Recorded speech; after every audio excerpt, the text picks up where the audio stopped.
What is up, everybody? Welcome to another episode of Limited Resources. This is episode number 298. I am Marshall, one of your Limited Resources. And joining me on the line from Colorado, it's Luis Scott-Vargas. LSV, how goes? Well, it goes well. I'm mere hours away from flying to Philadelphia, not just for the Vintage Eternal Championship, they're vintage champs every year, but also for Pat Cox's wedding, which is the real reason I'll be there. But hey, I like 2-for-1s. 2-for-1, yeah, that sounds like value. So we can watch you play Vintage this Sunday then? Yes, hopefully. In the finals? Hopefully I'll provide a good show. But Card Titan, actually, Nick Koss's store that ran Grand Prix Baltimore last year is running the whole Eternal Weekend thing.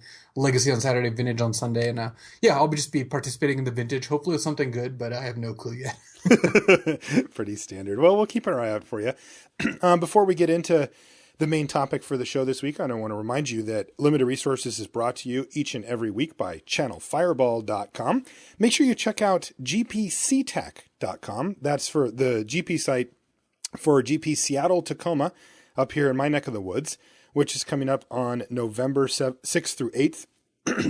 And that's similar to the tournament that you're going to be attending. It's a Legacy tournament, actually. And it's a Legacy GP, but there's not that many of those on the calendar for each season. There's usually just about one. So make sure that you come out and check that out. And one of the really cool things they're doing, Luis, Cascade Games and Channel Fireballs, they made a great playmat for this thing. I don't know if you guys got a chance to see it on the GP San Diego coverage or if you follow any of it on Twitter, but it's a Delver of Secrets double-faced playmat.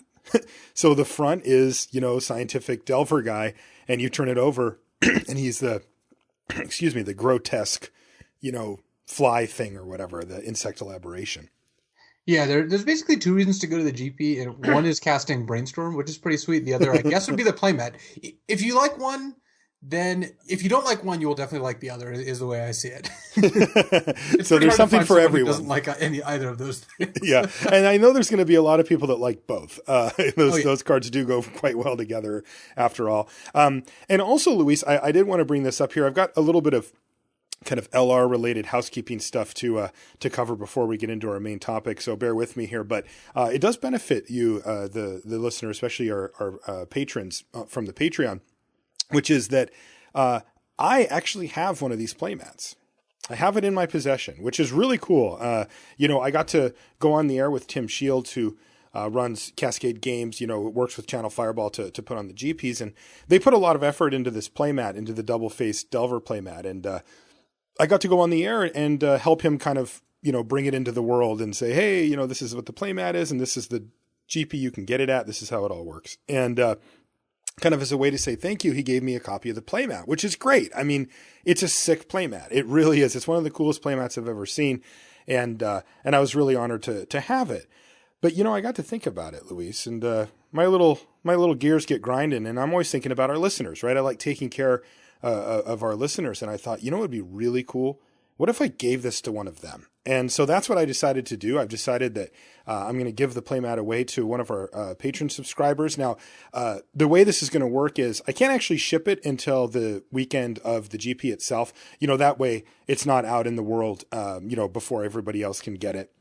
At the GP, but still there's not going to be that many of these things around, and only a certain amount of people can go to the GP, and this is a chance for somebody who maybe can't travel to the GP to get their hands on one of these playmats. So I'm going to be picking somebody, one of the patrons at random. You can of course go to patreon.com if you want to support the show directly, and I'm going to take a list of everybody who's on that list, no matter where, and I'm going to give it away to one lucky listener. So I'm definitely excited about that. Or co-host. No, you are not. You are not eligible. I'm sorry, Luis.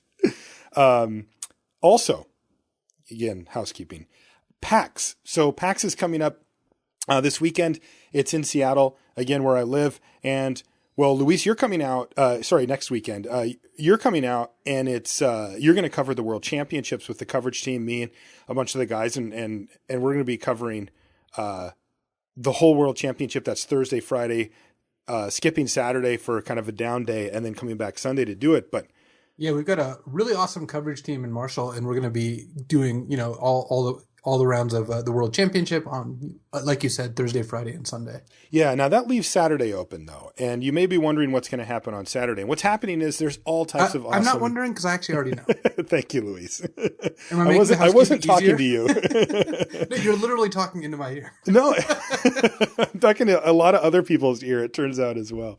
So on Saturday at PAX, there's a whole bunch of awesome Magic-related festivities going on. There's going to be a Magic party. There's going to be a huge spell-slinging event where you get to play against well-known Magic players and personalities. And there's going to be panels, lots of panels. And one of the panels, and I'm super excited about this, is going to be Limited Resources Live. And it's going to be me and Ryan Spain, the original co-host for LR, and him and I are going to go on and we're going to do a panel, and it's going to be Limited Resources number 300. Luis and I have to bang out number 299 at some point in between, but by next Saturday, we will be recording the 300th episode of Limited Resources Live, and we hope that you will join us. I've got some cool giveaways lined up there for everybody that comes. I'm kind of working out the details on that, so I won't say what it is yet, but something sweet. Obviously value for our loyal listeners, and we're going to do the show live. So that's going to be really fun. We're going to be taking questions kind of panel style, and that's going to be from 12:30 to 1:30. Now, for those of you that can't make it, fret not. I am going to be recording the show, the live show, and releasing it as a podcast, and also there's going to be a video version of it as well. So you will get to see it even if you aren't there. But if you are going to be at PAX, please come out. Come hang out. It's only for an hour. It's 12:30 to 1:30 on Saturday.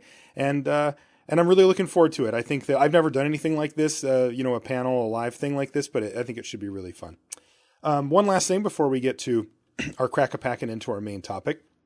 Something that comes up occasionally, and I've talked about it on the show before, but I kind of wanted to bring it up here as something that kind of cool actually that popped up. So I was at GP Dallas, and I met a nice gentleman who came up and said, "Hey, I make these bags, these kind of shoulder bags for Magic cards and Magic boxes and dice and stuff like that." And he's like, and I want you to have one.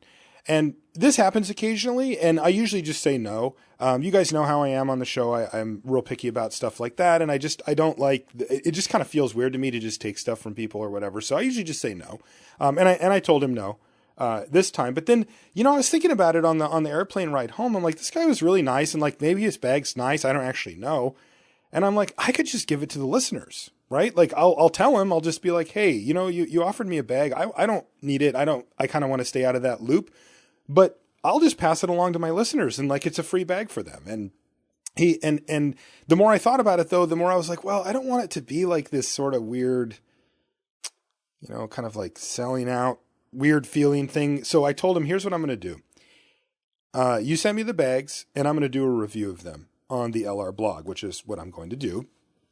And I told him I'm going to do a real review. I really like bags, like backpacks and stuff. So I'm going to take these things and I'm going to give them the once over on behalf of my listeners. Like I'm not trying to give you a commercial here or whatever. I'm just saying, look, you might get some extra hits out of this, but if you send me a crappy bag, you're going to get a crappy review and you're not going to like it. So, make sure that your bags are up to snuff if you really want to send one. And then that way I can give them a review. And then I'm also going to pass them along to you guys. And I've got two of them. They're called Pirate Lab is the name of the place that makes them. And I got to say, I'm pretty impressed with the bag. I'm working on the write-up for the blog now. So you can check that out in the coming days here. I'll have pictures of it and stuff. And then probably next week, I'll give away the bags to some patrons from the Patreon. So a whole bunch of giveaways. I always try to come up with ways to get value for the people that support us and kind of keep that chain going. And this is just another way to do it. So all types of fun stuff coming up for people that are, supporting the show on the Patreon.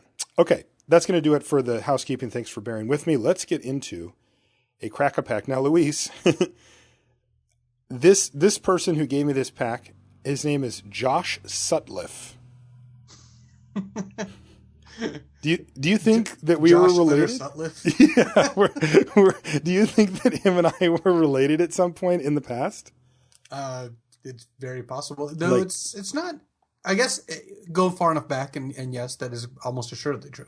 Well, I meant not that far. All right.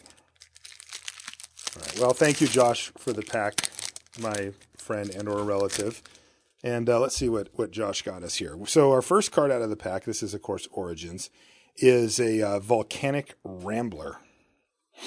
The old Rambler. This is the kind of card you're kind of embarrassed when you put it in your deck. Sometimes you have to because you just need another card, but you really do not want to play this card. And for those who, I guess, have never played it, then yeah, you're doing something right. You're doing something right. Amprint Tactician is next. That's, of course, the 2 white 3/3. When it enters the battlefield, your team gets +1/+1 until end of turn. I like Imprint Tactician. I find it looked to me when I first saw it like basically filler, like you'll play this card if you need a 4-drop and you're in this color. I think it's not a ton better than that, but it's definitely good. It's a little better. It's the kind of card when you curve out and you play this, sometimes it can just have a really big swing. So I'm overall, happy with Imprint Tactician in my deck. I'm not going to first pick it though. Yeah, it's interesting. Going back a couple of episodes, we talked about Cab's theory, right? And this is a way. Amprint Tactician is a more subtle version than like maybe Separatist Void Mage or something, but this is a way that you can affect the board and also get a spell out of it, right? I mean, how much mana? Like put your R&D hat on for me, Luis. How much mana is sorcery speed? Creatures you control get +1/+1 until end of turn worth. It can be worth a whole wide range depending if you want to make it good or not. I think 1 mana sorcery speed give other creatures +1/+1 would not be particularly exciting, though. No. This is reasonably better than that.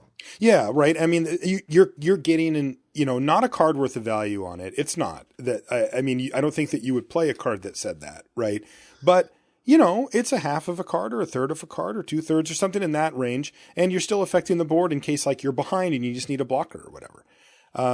Fetid Imp is next, our little typhoid bat, as they call him. Fetid Imp is, I think, it's played better than Typhoid Rats for the most part. Even though the extra mana to make it Death Touch is real, sometimes you're just not going to be able to do it. Getting to attack your opponent with it is pretty relevant. It is a 1/2 flyer, which matters a lot of the time. So I like Fetid Imp, but again, we're still not in the range of like cards I'd be happy to first pick. But of the cards we've seen so far, Fetid Imp is leading, I believe. Yeah, I think so too. And I mentioned it on the last Crack a Pack, but the fact that they made it a 1/2 instead of a 1/1 is a pretty big deal in the world of Thopters. That really does push it over the edge for me of just being like that much better. It could have easily been a 1/1, right? Like most small, Typhoid Rats is a 1/1. Why it's not a 1/2 because that just feels weird. But they clearly put that extra point of toughness on there for a reason. Stratus Walk is next. Luis. Do you need me to read this one for you? I do like Stratus Walk though. It is at the root of by far the worst play I made at the Grand Prix last week, and I put Stratus Walk on a creature that didn't attack. I was in the booth also for that. Couldn't block. Yeah, well, the real reason was I was bluffing Disperse. I would disperse my Stratus Walk and then block. Mm-hmm. But the real reason is that I was going to say, I didn't think that's what you were doing because it was like you kind of had to have that or nothing, right? Like it was like, it was just straight up, I was playing against William Jensen. He had just like multiple ground creatures and I had just the Stratus Walk creature. So clearly it wasn't doing anything. I was going to crush that game, which certainly doesn't justify the mistake, but it does make me feel better that I was probably going to lose anyway. Yeah. But the card's not that great, right? Like it's a card that sometimes makes the cut, but obviously it does have a strong downside in that, the creature can only block creatures with flying after that. You do get a bit of a hit sometimes if you can put it on something big, get it in the air, and it wouldn't normally have been able to get through on the ground. I mean, the card does have upside, and it's relatively low risk since it only costs 2 mana, and it gives you a card back if it does manage to hit. It's just, I always find that this is classically like a 24th card, right? It's one of those cards that like, I can't really say anything terrible about it, but it just ends up getting edged out by cards that just do more than it does. That's pretty much how I feel about it. Sometimes you'll have particularly good synergies with it, like good renowned creatures or enchantment synergies like, an Auramancer or something like that. But for the most part, this card is always on the outside looking in. I probably only play it around a third of the time when I expected to play it a lot more frequently. Yeah, same. Freaka's Disciple is next. This is another card that kind of grew on me as we've gone on. When you hit your opponent? I think it just grows on itself. It's 4 mana, 3 and a green for a 2/3 Death Touch with Renown 1. But I've definitely found that like it's pretty tough to block. There's a million combat tricks in the format. You've got Enshrouding Mist, which makes it survive anything and kill multiple blockers. It does just hold back some of the big threats on the ground. And, it becomes a 3/4 with Death Touch if you can get the Renown going, which is like, that's a scary card. I'd pay 4 mana for that all day long. Freakus Disciple, I think, is decent. The main knock on it is that it does cost 4 mana, and I usually find that slot gets pretty full pretty quick in my decks. Yeah, it's not the kind of thing you're usually lacking, though. It does some pretty good work when it's in play. It's hard for your opponent to really make too many trades with it that aren't at least decent for you. Getting it Reeve sold is pretty bad, but almost everything else that it'll trade for is just either mana parity or even a mana advantage when it trades for a 5-drop. Yeah, for sure. I also like it because it's good against combat tricks as well, because you can just kind of block with impunity and say, look, you know, go ahead and Titanic Growth or whatever. I'll take it. Vine Snare is next. Haven't had a chance to play this one yet. It's the 2 and a green instant, prevent all combat damage that would be dealt this turn by creatures with power 4 or less. It does feel like a reasonable sideboard card against some of the strategies that you face, but I just, for whatever reason, have never found myself with the occasion to actually do that. It seems to me like the kind of sideboard card. You know, fogs are often sideboard cards, but it also just doesn't do anything because a lot of the things you'd want to sideboard it in against just won't get affected by it. So no, I really don't like this card. Yeah. Heavy Infantry is next. That's the 4 and a white 3/4. When it enters the battlefield, you tap target creature and opponent controls.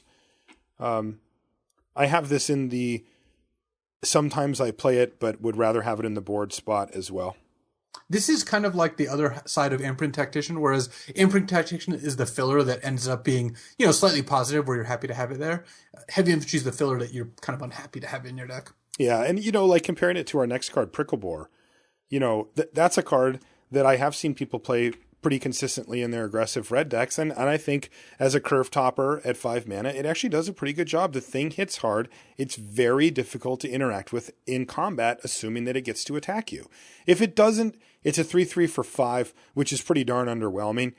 You know, that is disappointing stats. But, you know, you only need to be a little bit ahead to make Pricklebore pretty darn good. A 5-powered first striker is just, like, you're not blocking that, right? Like, you can throw a bunch of creatures in front of it, but then you're one removal spell or combat trick away from, like, a complete disaster. So, I don't know. I kind of respect the Pricklebore now. Pricklebore does some work. Pricklebore, I actually want, like, one Pricklebore in almost all my red decks. Yeah, he's good. It just attacks for so much damage. It's really hard to block it. It is annoying that it costs 5 mana, and sometimes you just don't want 5s in your deck, or you pay 5 mana and your opponent casts a Void Mage Separatist and bounces it. But if you can, you know, attack with Pricklebore, you're usually in pretty good shape. Reeve Soul. All right, here's a card. All right, well, now we're talking. Reeve Soul is, I think, you know, pretty much by far the best black common and close to one of the best commons overall. Maybe Fiery Impulse is better.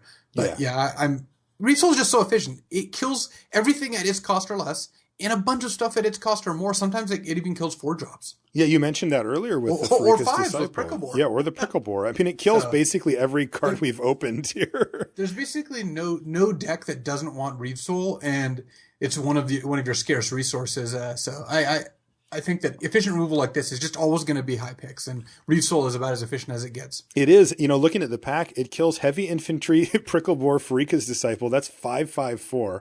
It also kills Imprint Tactician, another 4, and Fetid Imp.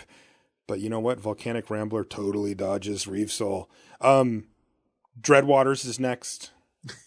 Yeah, let's avoid Dreadwaters for now. It's just the mill deck is not really a thing unless, you know, somehow the stars align, which has happened before, but just in general, even if you were going to be drafting this deck, you shouldn't be first picking Dreadwaters, because if you have to first pick them, then you're in trouble.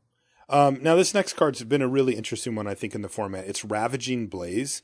This is the red X instant. It does X damage to target creature, but if you've got Spell Mastery, it does that much to its controller as well. You know, this is a very inefficient removal spell, right? If you're looking to kill creatures with it, this is about as clunky as they get. I mean, you're paying 4 mana to kill a 2/2 with this card, or an X powered, you know, whatever their powers, but a 2 toughness creature costs 4 mana to kill, which is pretty rough. And, you know, it doesn't scale beautifully either.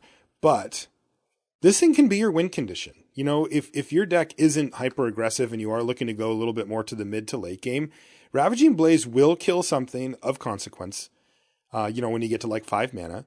And I've seen this thing just in games, like multiple times. I've seen people just craft their board state around a lethal Ravaging Blaze, you know, just basically looking to dome their opponent with the Spell Mastery ability. And I got to respect that. You know, anytime, even if it is a clunky removal spell, you tack on the ability to just end the game if the game goes really long, that's pretty huge.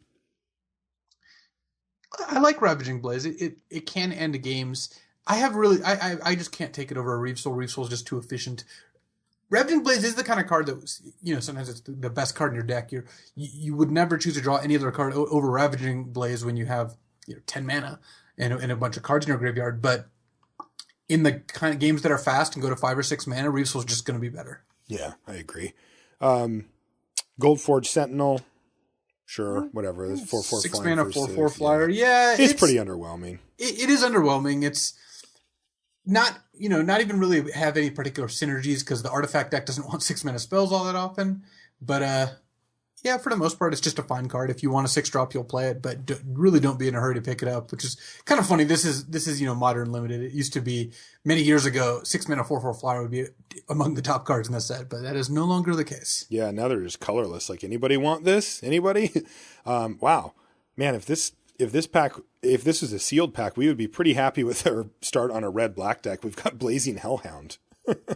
So we have Fetid Imp, Reeve Soul, Pricklebore, Ravaging Blaze, Blazing Hellhound if this was sealed. Well, this is a cracker pack, but I guess it's implied that we're doing draft. We're drafting, yeah. It's pack 1, pick 1. Yeah, Blazing Hellhound's great, but not a great first pick over Blaze or Reeve Soul here. I would probably take it over Pricklebore just because it's enough higher up in the order. But even though sometimes you'll take Blazing Hellhound over one of those cards, if you're already red-black, you just can't start with a red-black gold card over a mono-red or mono-black card. So we had a 6 mana 4/4 flyer a couple of picks ago. How do you feel about a 6 mana 6/6 flyer? Kothafed? Is that what we're talking about? Yeah, Soul Hoarder, yep. So it might seem crazy, but even though I think Kothafed is good, I think I might just Reeve Soul over. Are you Reeve Souling here? That is the question we have, right? I think so. I'm slamming Kothafed here. Kothafed's kind of a 6 mana 6/6 flyer with a drawback. So well, even one man's drawback. I mean, it's also can be upside. So the number of times I've seen the ability on Kothafed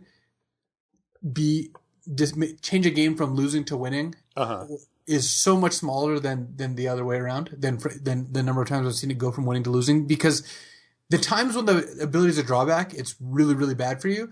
The times when it's an upside, how often does it matter? You have a 6/6 flyer that's living and presumably doing things. It is true. I think overall it is a drawback. And even though it is a great card, I don't know, I might first pick Reeve Soul. I think those are the only two cards that are competitive. And I can't blame you for taking Kothafed. I do think they are close, but yeah.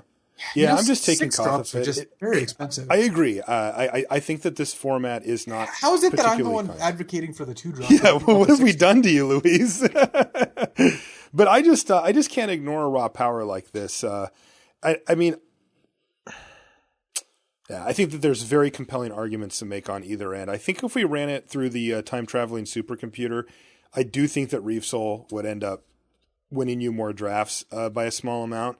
But I do value huge, very difficult to deal with flyers as well. I mean, this is a game ender. Like, if you get up to 6 mana and play this thing, unless you're way behind, it does just smash your opponent as it's massive and even blocks well. I would probably just take Kothafed. All right. I'll put that up, by the way, on the LR blog so you guys can weigh in yourself on which pick you would make. That was kind of interesting. Now, Luis, what we're going to do this week is we're going to be actually answering a lot of questions from the Patreon. We do a Patreon question of the week, and I was about to do a new post for it and realized that there were still so many questions on the old post that I just thought we'd answer them on the show. But before we get into that, I actually wanted to ask you a question myself, and it was about the GP. You and I. Which GP? That would be Detroit. Okay, I think I remember it, but yeah. Yeah, okay, good. You haven't blocked it out. So I wanted to get kind of your take on how the GP went for your team. I know that a lot of our listeners will have been watching the stream and seeing how well you guys did. Your team, of course, was you, Eric Froelich, and Ben Stark, which is, I mean, for people that don't follow tournament magic, the coverage and stuff, that is an absolute dream team. I mean, that's 3 Hall of Famers, 2 of them already in, one of them is Hall of Fame elect, but whatever. It's 3 Hall of Famers from Magic, all on one team, and 3 great limited players. Like, that's got to be one of the scariest teams I've ever seen put together. at a GP. And I'm sure you guys had a little extra, pressure on your shoulders coming in just because of the fact that, I mean, just the level of skill that you guys brought to the table kind of brings some pretty strong expectations. But as it turns out, you guys met them quite nicely. Well, especially since the last Grand Prix, Eric and I played with Paul Chian as our third, and we won the Grand Prix. This is San Jose. Mm-hmm. So if we follow that up by teaming with Ben, and I'm actually we're gonna be teaming with Chian again. It's just Aoife really wanted to team with Ben because he's never gotten a chance to. But if we follow that up by switching out Chian for Ben and then just do terribly, it just looks so bad. Yeah, that would be kind of crazy. But I was a little nervous going in just because of that. Not that I care too much in the sense that like I understand Magic and sometimes you just lose and there's not much you can do about it. It was more like I just wanted to make sure we gave ourselves our best shot. And the GP went well. We only lost to one team. It was Matt Nass's team. We lost to them in the round 13. We lost to them in the finals. It's pretty funny because Matt Nass, he works with me. I'm actually like his direct supervisor. So I get back to work and everyone is like, giving me a hard time about losing to Matt Nass. Not that his team isn't good. His team is quite good. Him, Jacob Wilson, and Sam Party, or more accurately, Matt Nass and Sam Party, because I believe Jacob Wilson set a record that's never going to be broken. Jacob Wilson went 1-15 at the Grand Prix. And won the GP. And won the Grand Prix. So he went 1-15 in matches played and won the Grand Prix. His only win actually was me in round 13. So it was that is unreal. Obviously I didn't want to lose in the finals, but given that I lost, losing to Matt Nass's team was pretty cool because, again, I do work with him and he's an awesome dude. So it was pretty funny. And also the team of Matt Nass and Jacob Wilson plus Jesse Hampton, not Sam Party. So a slight difference. One Grand Prix Nashville, 2 team Grand Prix in a row. So no matter what, 2/3 of the team was going to be a repeat winner in that finals. Yeah, super impressive though, right? Like, I mean...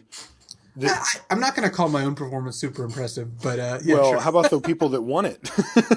Yes, their performance was definitely impressive, especially given that they only had 2 people on their team. I mean, I'm not knocking Jacob because he's obviously a fantastic player. He's playing in Worlds, he's platinum and everything. But the fact that he didn't win any matches means that Sam and Matt would have not necessarily had a drastically different weekend had he not been there. I mean, the one match he did win, I guess he needed to win. But other than that... I guess he came through when they needed him. But anyway, you guys ended up coming out undefeated after day one, clashing against the Peach Garden Oath, which is, of course, William Huey Jensen, Owen Turnwald, and Reed Duke, defeating them, and then eventually making your way to the top 4. But what I actually wanted to talk to you about was this would be your top 4 draft. So not the finals draft, but the one against the Peach Garden Oath, against that team I just mentioned. You met them in your semifinal match. And the format for people that weren't able to tune in or haven't been to a Team GP is on day 1, you do Team Sealed, which is 12 booster packs, and you build 3 decks for each player, and you play it out like that. And then you come back on day 2 in the morning and you do it again. You open a new Team Sealed pool and you play that out for 5 rounds. And then it cuts to the top 4. And top 4, though, you actually get to team draft. And we're talking true team draft in sort of the money draft tradition of, the players sit opposite their teammates. So it goes like somebody from your team, somebody from their team, somebody from your team, somebody from their team, like that around the table. And then you draft, and you had to draft against one of the best teams in the world easily with Huey, Reed, and Owen. What was that like? And tell us what happened in the draft. So there's actually a funny story coming into the draft. So we're sitting down, all 6 of us are at the table, and I believe it was Owen, or maybe it was Huey, I don't remember. One of them asked, what happens if we open a Planeswalker? And the judge is like, well, you just have to show it to the whole table. We're like, yes, we understand that, because the Planeswalkers are double-faced, of course. It was, well, who has to pick first? Because it is very relevant who pick, if one of your opponents or teammates opens a face-up card, you really want to know who picks it. And it's actually a pretty big disadvantage to have to pick first. You want to see... Basically, if I'm let's say Reed is passing to me, hypothetically, because he actually wasn't there left, and I open a Chandra, and Reed opens a pack that has a good red card and a good black card. If I first pick the Chandra, Reed's first picking the red card to try to cut red. Is this still a hypothetical? It's veering into the less hypothetical realm, but the judge basically didn't have an answer. It's like, well, everyone has to pick at the same time, which kind of turns into a dexterity contest where whoever can like pick and then react to their opponent's pick, like, or, at that one kind of instant. It's just very weird. So that's very strange. How can you guarantee that? Yeah, that just doesn't.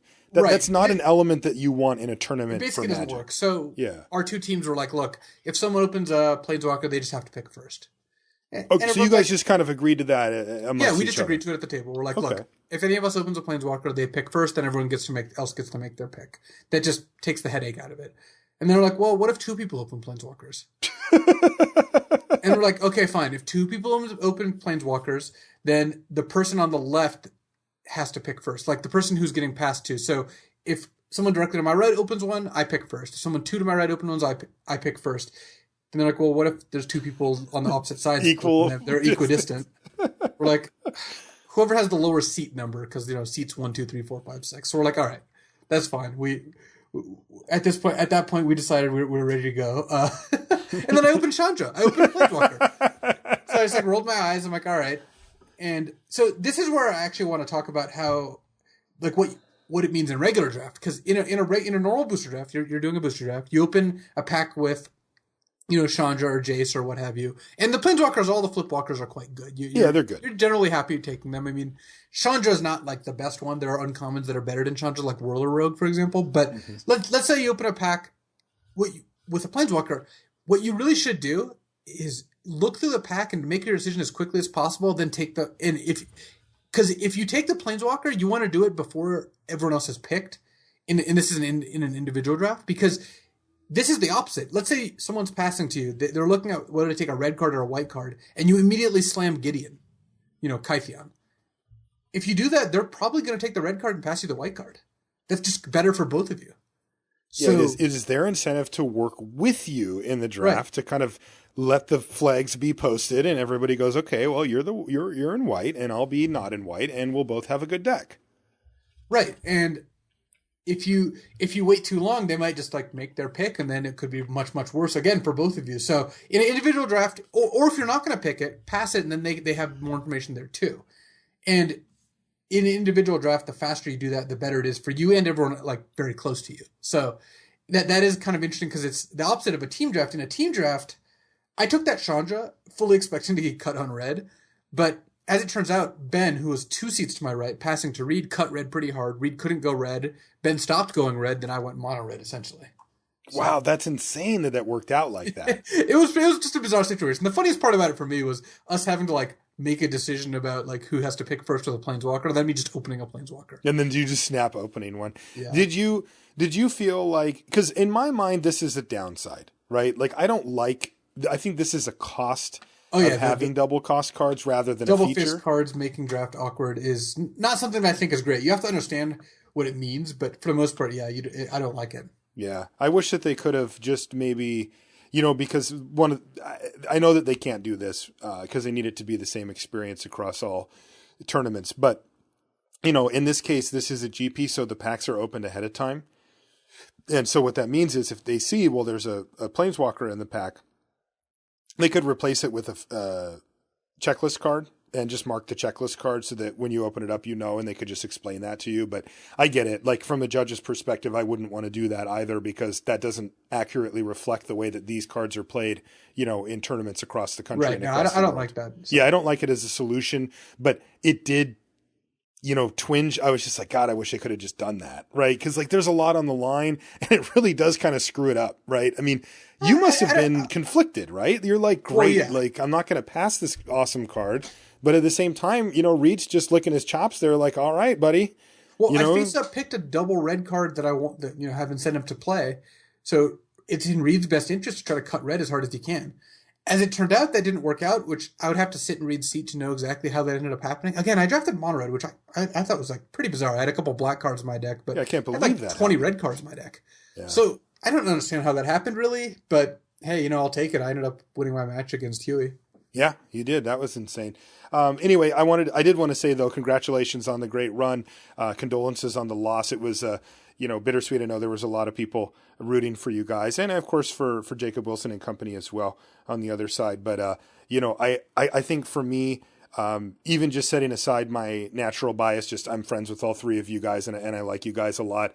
But beyond that, also just from like a commentator perspective, I really just like the idea of the best team winning, and I kind of build you guys as the best team coming in. And I kind of was taking all challengers. I was like, hey, throw a team at me, because I'll put up these three guys against anybody in the room, and and making it all the way to the finals, and then losing in kind of disappointing fashion too. Eric really had some bad mana problems, and it kind of sure, but like I'm not saying not that getting mana screwed till the finals is very lucky. Yeah. And I'm not making excuses, about why you guys lost. You guys obviously lost to a really good team as well, with good decks who played well. I just, from the booth perspective, I'm kind of reflecting on, what I saw, and I think what a lot of the viewers saw.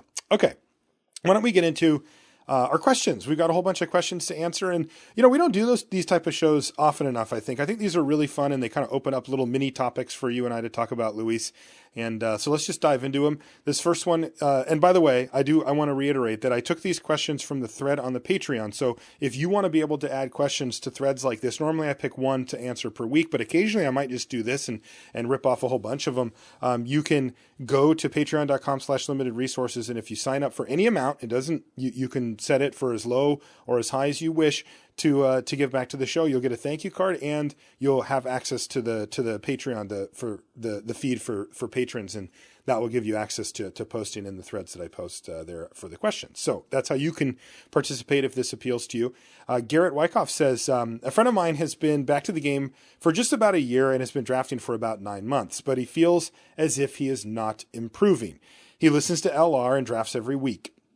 I've seen him draft amazing decks, and he doesn't realize it. He has no confidence in his ability. My question is, how do I explain to him that he has improved as a player and as a drafter without sounding condescending, or what other content can I steer him to? And this is a touchy subject, right? Like, Garrett clearly is being sensitive to the fact that he's probably the more experienced player out of the two, and he doesn't want to, pat him on the head and say, no, little buddy, you're doing great. Keep it up, right? With, his buddy's like, what are you talking about? Like, I'm not doing well. I'm not winning or whatever. But at the same time, Garrett seems to think that his friend is actually picking it up pretty well and just needs a way to kind of gently reaffirm him that he is actually doing well. How would you approach that, Luis? This is funny because this is kind of the opposite of where most people are. Most people are like, man, this guy thinks he's so good, but I don't think he's great. How do I tell him he sucks? And how do I tell him he sucks? And here it's like, Garrett's like, yeah, my friend's great, but he doesn't know it. How do I tell him that he's great? Honestly, just tell him he's great. Just be like, hey, I think you're actually like pretty awesome at limited. I think that the decks you drafted have been really good.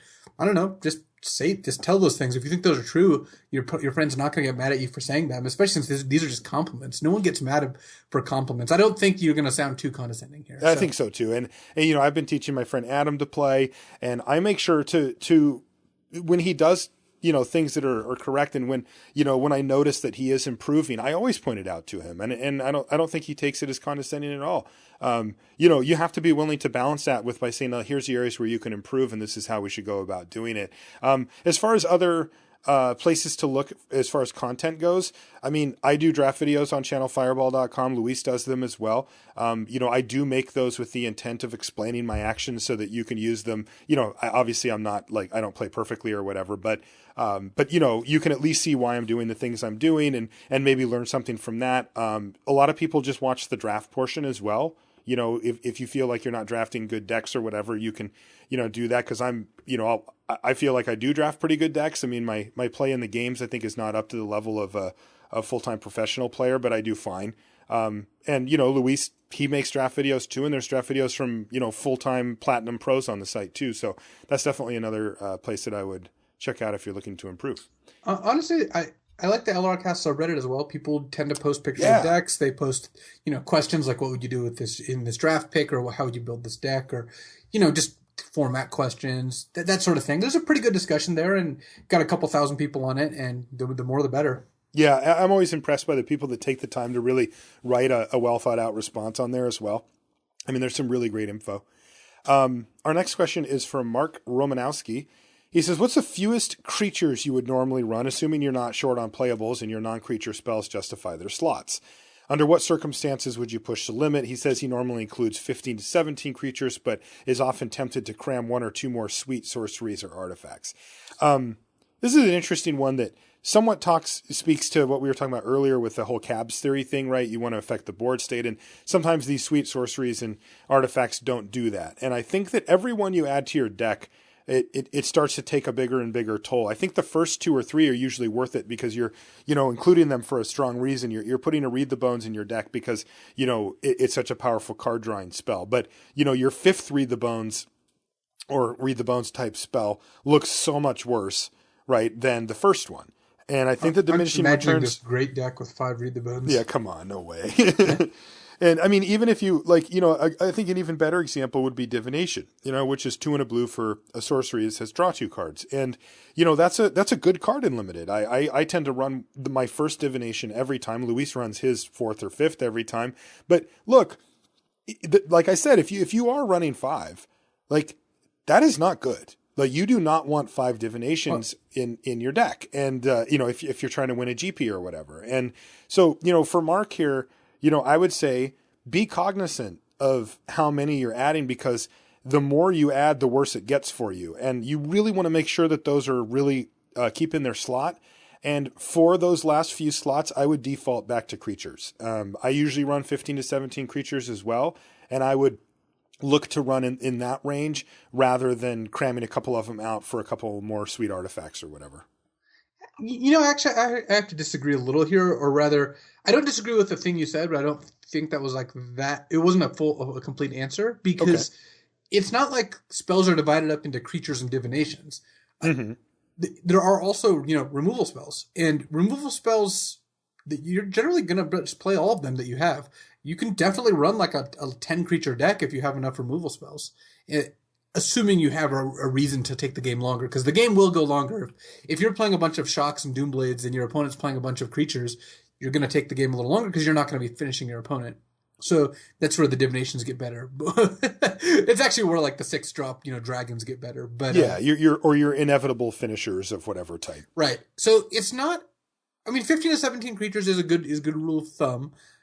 I usually tend to run 14 or more, but if you have enough good spells, sometimes you can run 12 creatures if you're not trying to kill your opponent quickly. If you're trying to curve out, which again in Origins tends to be the case, my Origins decks tend to be pretty creature heavy, then yes, you're going to want to probably cut the last 2 nonsense spells for some creatures. But if you somehow draft 6 or 7 good removal spells and then a couple good finishers, you can easily play 10 to 12 creatures. So it's not straight up just that, you have to cut divinations for more creatures. It's sometimes why play a bad creature when you could play a good removal spell? Yeah, for sure. Yeah, I guess I read sweet sorceries and artifacts as not removal. Right. Sweet cards, I'm not defending those. I think you're right when you say you just can't run 7 cards that don't do anything, but you can run as many, Reeve Souls as you can get your hands on. Yeah, and of course, for my example for the cabs thing, removal spells are part of that. They fall under the category of cards that affect the board state for sure. So, good question, Mark. I like that one. Rob Boville asks, can you provide any guidance or insights on when to play Gilt Leaf Winnower or similar cards? Now, at first that question's well, what do you like? And I thought he meant when to put it in your deck, which is obviously 100% of the time that you can cast it. But he actually expands and he says, you should definitely play Gilt Leaf Winnower in your deck. Yes, you should play it. So next question. No, he expands and he says, should you hold on to them to try to maximize value? If so, for how long? Or should you run them out there as soon as you have nothing better to play? And he also says, P.S. Marshall, do you not hear the puns or are you reverse trolling LSV? I have no idea what he's talking about. But when it comes to the Gilt Leaf Winnower, I think that's a really subtle question that he asks, because on one hand, you do want to get value out of it, right? If your opponent plays something crappy, let's say they have a Maritime Guard, and you can play Gilt Leaf Winnower and kill it, it definitely deserves thought to say, now wait a minute, I'm killing a card that isn't really doing anything. Let's say on the board state there, it's not holding anything back, it's just kind of sitting there, not attacking, not blocking. Killing just a creature that has almost no effect on the board is not great value for your Winnower. But the other side of the equation is that you're also producing a potent threat with the Winnower that can start getting in for damage and put a lot of heat on your opponent. So it ends up being a very interesting decision on what you think your opponent has, what colors they're in, what point in, how much mana do the players have. Is it pretty clear that if your opponent had, a 6 mana creature that they would have played it last turn and they just didn't, you might just want to get your Gilt-Leaf Winnower on the battlefield and start attacking. Another thing to consider, can your Gilt-Leaf Winnower attack?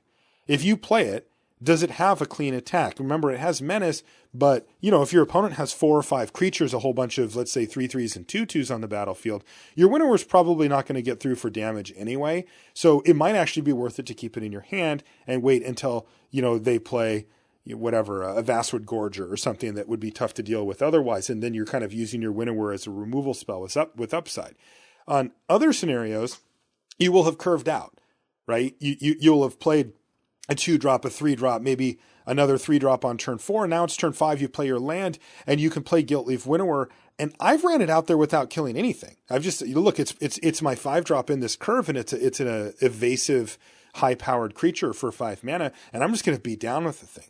So, in my experience with the card, which admittedly I've probably had it, 2 or 3 times total, but I have seen the gamut where I've held it in my hand, because I didn't think that it was going to affect the board in a meaningful way on its own. So I'd rather just keep it and hope to kill a big creature with it or whatever. And I've also ran it out as just part of my regular curve where it didn't even have a target and it was just going to attack. So, obviously, the answer here is, of course, it depends, right? I think that Rob probably knows that. But, as far as guidance goes, you have to prioritize what is my Gilt-Leaf Winnower actually doing on the battlefield. If it can beat down, I tend to just run it out there, even if it's killing something mediocre or not killing anything. If it's going to get in there and really cause problems for my opponent as an attacker. But if it can't, I'm much more likely to keep it in my hand and try to wait for a sweet target to actually kill with it.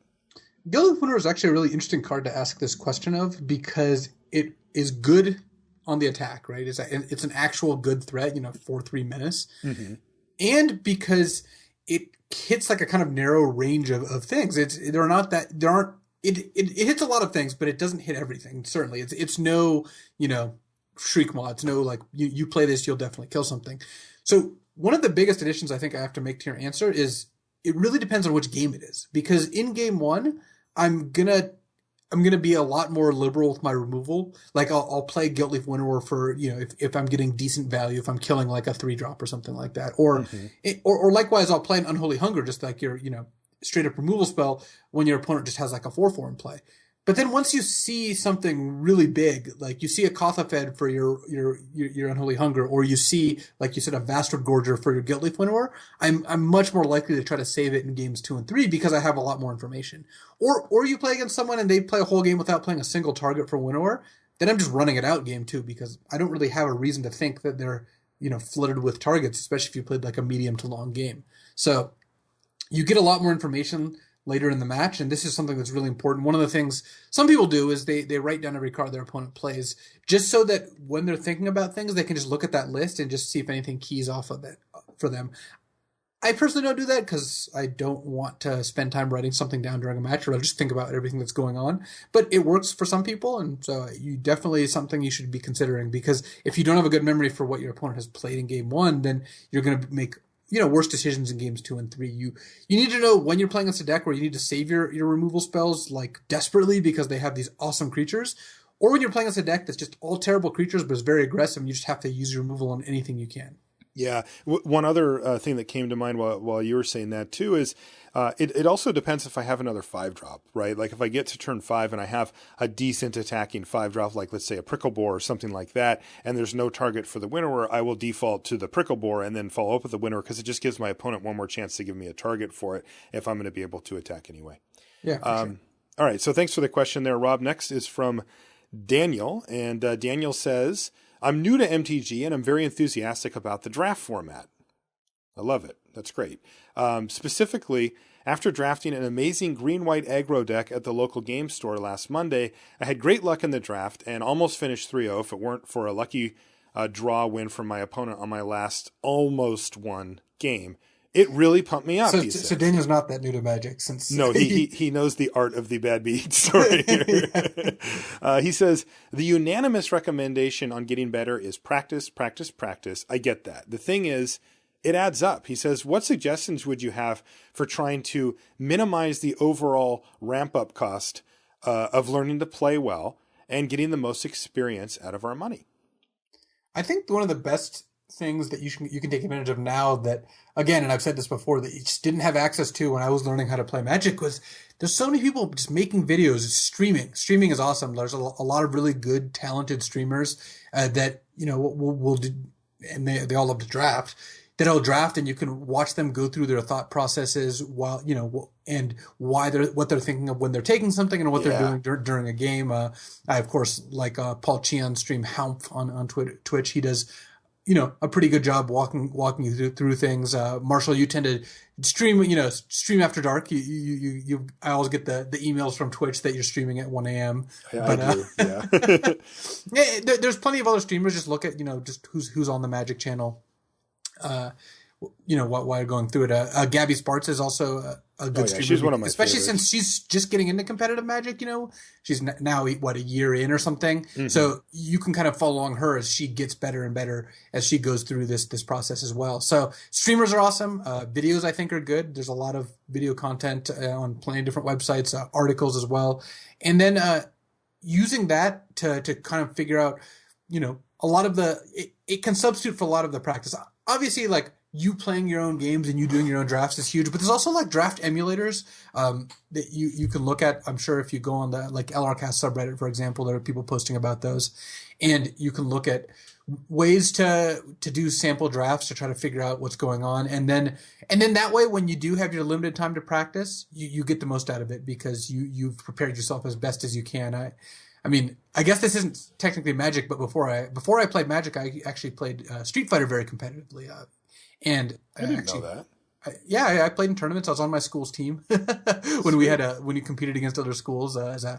Actually Capcom versus SNK2 was the game that I was best at. But even when I couldn't actually play, I would read articles or study, read forum threads more likely.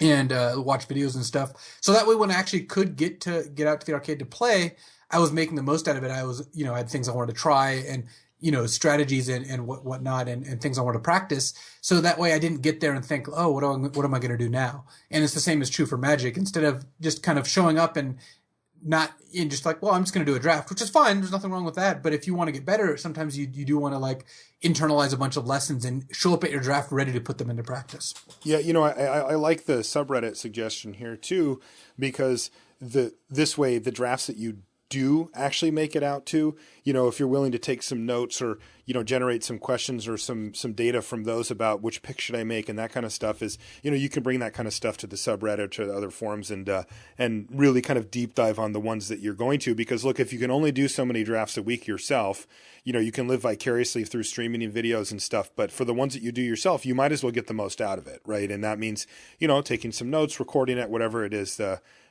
go deep on the draft that you do. Next up is Eric, and Eric says, when the weakest color or archetype in a given format is wide open, is that enough to draft it despite the lower power level? In Gatecrash, for example, because Boros was the best guild, it led to multiple drafters fighting over it. Dimir, on the other hand, because it was seen as the weakest, fewer people would pick those cards highly. So, Eric's asking us, Luis, about the self-correcting nature of draft, where let's just say that we agree that in Origins that green is the worst color, for example, and people, so nobody wants to draft green. Well, if you're the only person taking green, that's got to make it good enough, right? And the answer is, yeah, it pretty much does. I mean, if in most formats that's the case, there are weird scenarios where a color or a color pair or whatever could be so much worse that it's just untouchable. What you'll usually find, though, that if a color is that bad, what ends up happening is that people will cherry pick the castable spells from that color for a splash or to use as a sort of a weak secondary color. And it has to be really bad for them not to want to. And that does pop up occasionally. And I think that, there'll usually be a consensus. I mean, we talk about this stuff on the show, and, I think that you'll be able to get a decent feel before you sit down if a color is just truly, even if you had it all to yourself, it still wasn't good enough. But like I said, that's actually quite rare. Generally speaking, the answer to your question is, yeah, if people are abandoning a color pair or a certain color and you're willing to draft it carefully, then yeah, you actually can benefit from that. And you'll usually see the pendulum kind of swing back towards the middle after people start doing that. Well, it also depends a lot on the context. For example, Dimir in Gatecrash was horrendous. It was so bad that you really shouldn't draft it. Even when it was open, sometimes it would not be good to draft. Sometimes it would be. Sometimes, there were reasons to draft it. But it's very different than, say, green in Origins. Whereas, yeah, even though a lot of people don't like green, first of all, I don't think it's as bad as people say. Second of all the colors are close enough. Even if you say you have red and white at the top and like green and blue somewhere at the bottom, black in the middle, they're all close enough that if you were told two of them were open, you'd be happy to be in them. And the same is not true in every format. Sometimes, Black and Avacyn Restored, for example, was bad enough that sometimes it would be open and you still would just not want it. You'd rather be drafting like blue 3 seats down or 2 seats down even from someone drafting blue than black with no one else in it. Yeah, so, remember white in M14? Yes. Sarah Angel's just flying around the table. Nobody wants them. Yeah, and so you really have to know what scale you're talking about here, because again, I don't think anything's that drastic in Origins. I think even though white and red are better in Origins, all the colors are fine, and if you can identify the ones that the people on your right aren't drafting, then you're pretty happy to draft them. In other formats, you need a real big incentive. Like to get into Dimir, you need to like open a good blue card, get past a good blue or black card, and then fifth pick see like a first pickable quality Dimir card, and then Dimir makes a lot more sense. But right. Yes, it's self-correcting. You just have to know kind of the relative values of each of them, because some of them, it's just some of the combinations or colors are just so bad that you really shouldn't go into them unless you're really getting paid off. Whereas some, it's like, well, I guess I'll first pick this green card because it's better than the white card and green's close enough to white.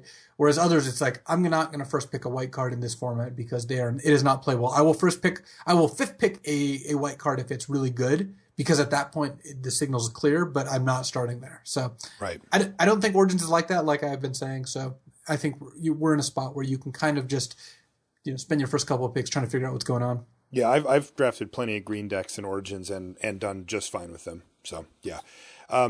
Next one is from Jaeger, and Jaeger says, "Hey LR, I'm often unsure of when to deviate from the 17 lands rule, especially in new formats.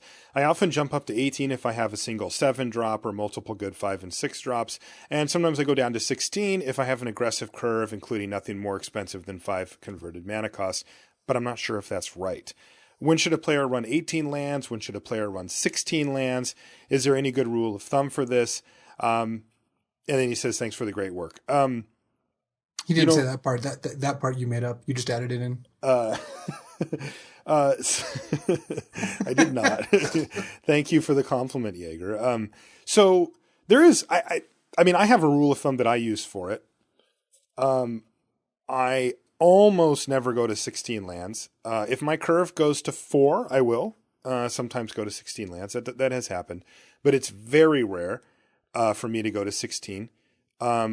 Much more often than that, I will go to 18, but that is also not often. I tend to stick to 17 for the most part, but I go to 18, I don't know, probably 20 times as often as I go to 16. I'm always very hesitant to go to 16, mainly because it's not just about the curve. Part of hitting your curve is hitting your land drops up to that curve. Most of the time, if you have a deck that has, like, let's say it has 4 or 5 4-mana spells at the top and everything else is like, 2s and 3s and maybe a couple of 1s. For the most part, those type of decks are designed to hit lands 1, 2, 3, and 4 as often as possible. And they're very curve dependent decks where if the game tends to go longer, if you would stumble on mana, they really take a big hit as far as quality goes, because they're just not designed to go into the 6, 7 mana range where some of these decks will have things that they can cast at that point. So for me, I always felt like it was going down to 16 was a conflict with what my deck was trying to do. And even if I don't have the 5s and the 6s that you would think of for, your sort of standard curve, I tend to run 17 in those spots anyway, unless there's something more pressing. When it comes to the 18s, I do pretty much what Jaeger does. If I have a lot of 4s or higher, and I feel like my mana is not that great, and I really need to hit my land drops every turn to make sure that I can start deploying these 4 and 5 drops to get myself back in a game that I might be behind, then I'll often run 18 lands in that spot. But as you've probably garnered here, the vast majority of my decks run 17 lands. If I had to break it down just by a guess, I would say something like 0.5% of my decks run 16, probably 10 to 15% run 18, and the rest are 17. I just throwing that out. It's probably like one between 10 and 15, and the other 80 whatever percent are 17 land decks. What about you, Luis? Do you have any rules of thumb that you employ for this type of decision? Again, and you're going to hear this a lot during these questions, it is context dependent here and by format. For Origins, I've been finding myself running 17 land the vast majority of the time because there are not enough mana sinks to run 18. To run 18 lands, or even 19, which I've done sometimes in desperate situations, you really need a reason for land number 6 and 7 and 8. Because if you're not using those, then you're fine. Basically, the advantage of running extra lands is that you're going to hit your 5th land drop on time more often and your 6th land drop on time more often. But the disadvantage is you're going to draw an excess land later in the game, and you really want to plan to get rid of those. Cycling lands are great in formats that have those. Cards with expensive activated abilities are great, like Morphs, for example, made it so. There's 2 things going on in Cons block, for example. You didn't want to miss your 3rd land drop because you really needed to play a morph. Everyone had tons of 3 drops. And hitting your 6th or 7th was okay because you're flipping up your morphs and you're spending a bunch of mana on that. And, Origins just doesn't have that going on. So, in general, I'm 17. Like you said, if you don't mind missing your 5th land drop a higher percentage of the time, you can run 16. Like, to give you an example, if you hit your 5th land drop about 2/3 of the time when you're on 17 land, and it drops by around 8% if you go to 16 land. So okay, that means you're 58% to hit your 5th land on the play on 7, but or on 16 land, and again 8% higher when you're on 17 land. So if you really can't live without hitting your 5th land drop most of the time, then you're a little bit more incentivized to run 17, maybe even 18 lands. But for the most part, I found 17 to be fine in Origins. You need basically reasons to pull you away from that.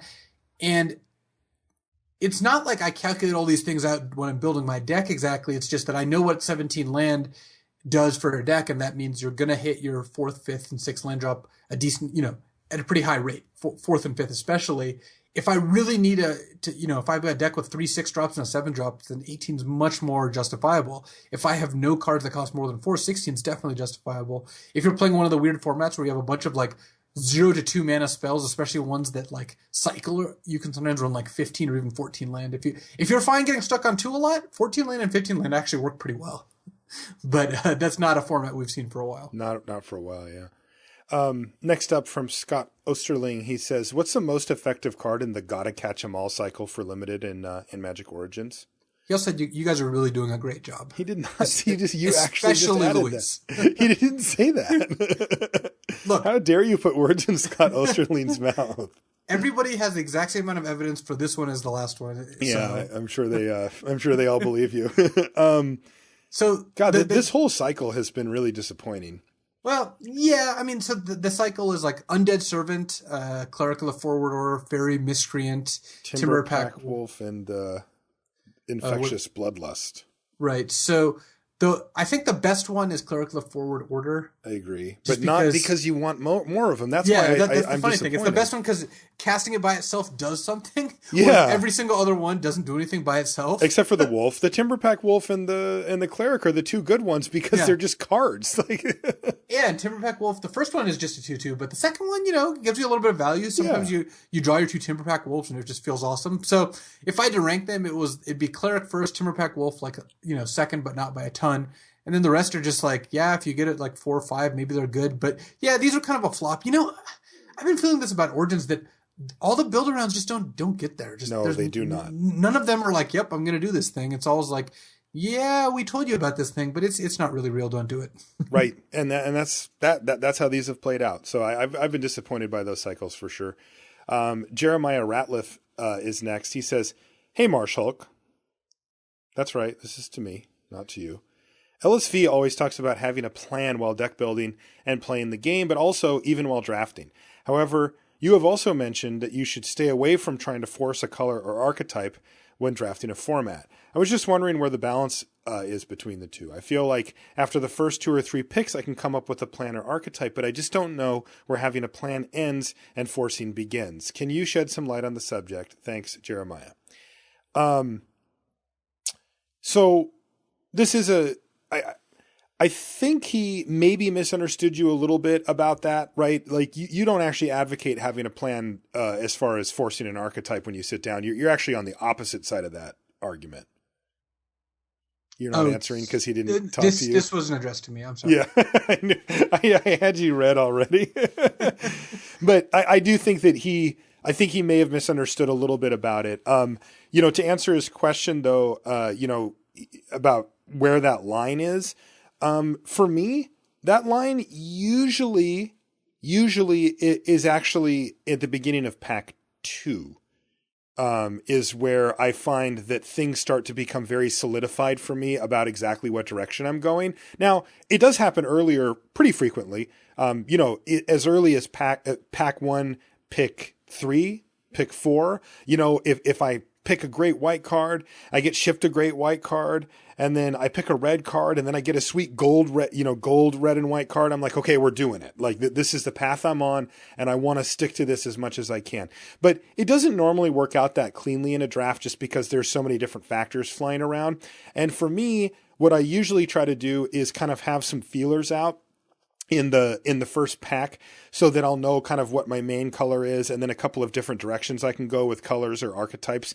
And then by the time the second pack gets going, now I'm starting to solidify myself in exactly where I want to go. So for me, that line, I think on average happens then, but it also can happen earlier as well. But yeah, and I know that Luis doesn't think this, and I certainly don't, which is that, yeah, it does not happen before you sit down at the draft table very often. It takes a very weird format to know exactly what you want to do before you sit down and have any faith in the fact that that'll be open. So, for me, early part of pack 2, maybe midway through pack 1 on some of my drafts, that's where I start to get pushing towards a direction rather than just kind of letting the picks come to me. When you draft, you're not really having a plan as much, because most of the time when you're drafting, you're not trying to take a super focused linear deck. You're not really in a spot where you're only looking for specific, individual cards. It's more like, well, let's take, look for good removal, try to fill up my curve, that sort of thing, take cards that are powerful. But yeah, drafting is almost the opposite of having a plan, because drafting, it's like, I need to adjust for what's happening. I need to, have good principles of drafting, but don't take anything as a given. Whereas when you're playing a game of Magic, you have to change your plan when you get new information, but you can plan out like a whole big long stretch of the game and work towards that goal, even with cards you haven't even seen yet, because you kind of know what the realm of possibilities are, and you know how the game, like how you'd like the game to go. Whereas the draft, it's a lot of unknown information. Right. Our next question comes from Kaleem Oldsley. It says, hello, gentlemen. Could you talk about when you decide that your first choice color is being cut in a draft and needs to be abandoned, and how likely you are to write out that color in the hope of a solid pack 2?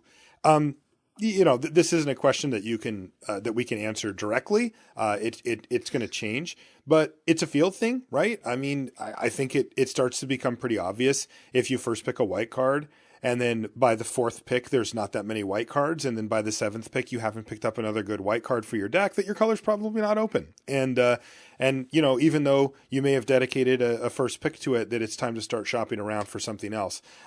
These things are the kind of thing that's a little tricky, because in the moment, it doesn't seem obvious until you have more evidence. And each pack that you get to look at is one more data point that you get to add to your decision-making process. And as you go through the draft, it's only until the draft is over that things become very clear, right? It's pretty easy in many cases to figure out roughly what colors the people around you are in when the draft's over, because you've got all this information. This happens on poker as well, where, after all of the betting and everything has been done, you can really start to figure out what your opponent has. The problem, of course, is that information is no longer useful for you as the draft's over or the hand is over in poker. So your goal as a drafter is to try to pick up this information and see the trend before having to go through the whole entire thing and see it come to fruition and head it off at the pass. And, I'm taking data points every pick out of that whole pack.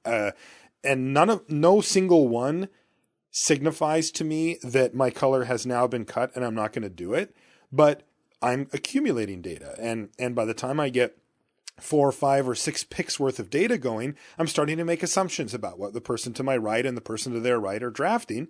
And, a lot of times it shows that there's just no good white cards and you first picked a white card and it's time to look for something else. So, I think I would try to view it as opposed to, at which pick did I know? Instead, it's more like after some number of picks, I got the idea and started hedging in another direction. And after some number more of picks, I was pretty convinced that there just wasn't, that white wasn't going to happen for me this draft, and I moved into something else.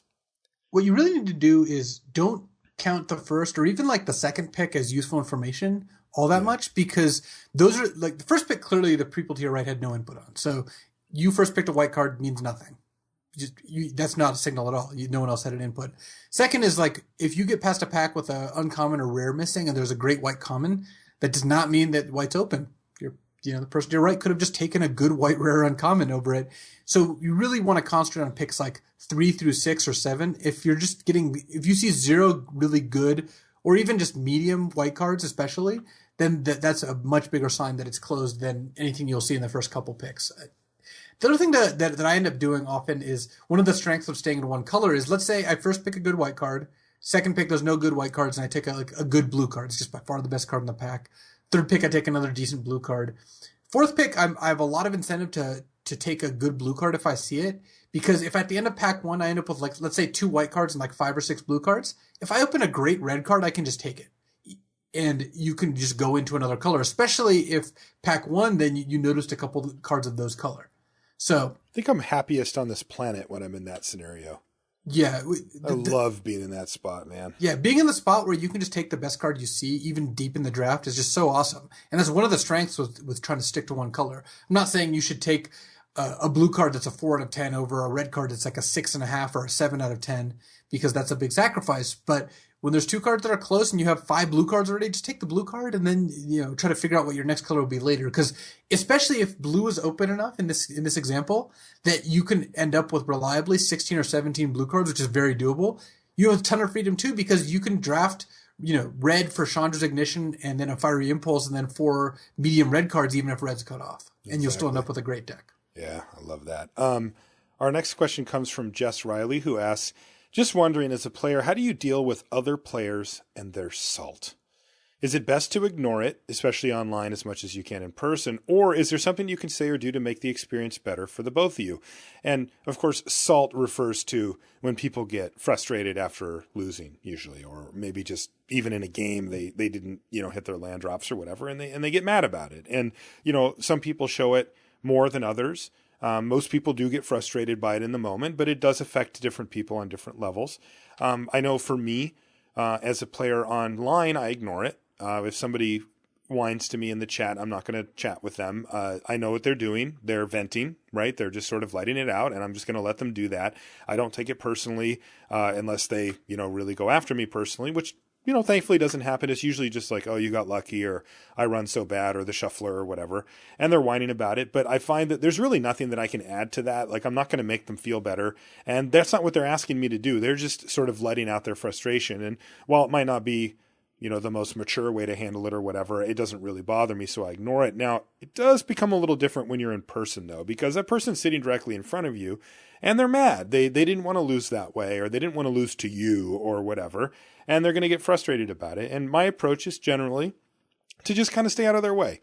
If they're not, as long as they're not insulting me or being out of line, if they're just sort of grumbling to themselves about their bad luck or whatever, I just let them have it. Like they can do that. I honestly don't think that there's anything that you can do on the other side to really make the person feel better in that moment. I know that you'll hear people try to kind of reach out and say like, well, good games, or, thanks for the games, or thanks for playing, or, just, kind of a friendly, well, it's not that bad, and at least we got to play Magic or whatever. But I find that the timing of that doesn't work very well, because the people just don't care about that in the moment. They're just frustrated because they lost, and they just kind of want to be frustrated for a minute. And for me, I just let them, I just sort of stay quiet and say, we got to sign the match slip, and maybe I'll say good luck in the next round, or maybe I'll say nothing if they're really mad. But I tend to take the line of, as long as they're not getting out of line, I just kind of keep out of their way, because we've all been there. It's frustrating to lose sometimes, and sometimes this game can be pretty brutal as far as the losses go. So that's how I handle it. Are you any different, Luis? Do you like offer back rubs and chocolates, or what's your approach? So I haven't actually run into it live all that often. Nothing, or very rarely, that I'll consider it like, offensive to the point where I felt like I had to do something. That just doesn't happen on live that often. And if someone's very obviously having a bad time, I just say good luck, and that's it. I just kind of go my way. Like, I don't want to get into the handshake debate, because I think it's actually like kind of stupid, but I hate that debate. Basically, whenever I lose, I offer a handshake. When I win, I kind of wait for my opponent to, and if they don't feel like it, no big deal. I go my way. I also, if I'm losing and my opponent offers a handshake, that is perfectly fine too. Who cares? I'm all right. Thank you for saying that. God. But yes, when I win, especially if my opponent, again, looks like they're upset or whatever, I tend just to say, good luck, and then move on. Yeah. If they want to talk more, if they want to say like, hey, what do you think I could have done something different or whatever? Yeah, I'm glad to engage, but I'm definitely not going to go out of my way to like start that conversation when someone's having like not a great time, which Magic can lead to sometimes. Yeah.